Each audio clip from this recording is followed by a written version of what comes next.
Hello guys, good morning. Paano mag-voice over sa Reels or sa video? Quick tutorial lang po tayo dito guys para sa mga nagtatanong sa akin kung paano raw po mag-voice over. Buksan lang po natin ang ating Facebook. Click natin ang Reels. Halimbawa guys, mag-voice over tayo sa ating Reels. Click natin ang audio.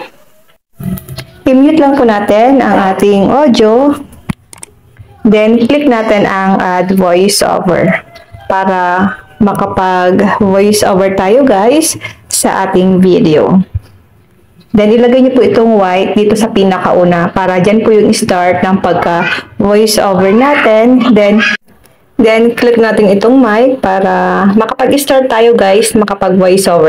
Ngayon guys, click natin ang mic. Then, pwede na po kayo dyan magsalita para may voice over po ang inyong mga Reels video. Then, kapag okay na po, click niyo po ang done.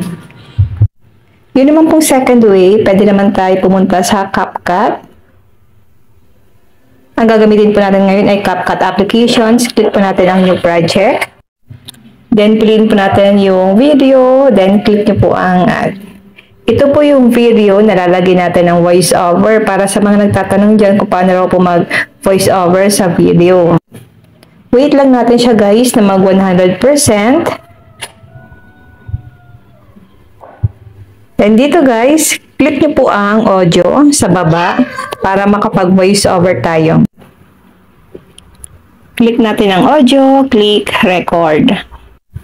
Click natin ang mic. Ayan guys, meron po siyang bilang para makapag-record tayo. Ayan. Kapag gumalaw na po yung voice over natin sa baba, pwede na po kayo nyan guys mag-voice over sa inyong mga video. Yun lang guys, sana po may natutunan kayo sa aking video. And now, thank you for watching. God bless you all.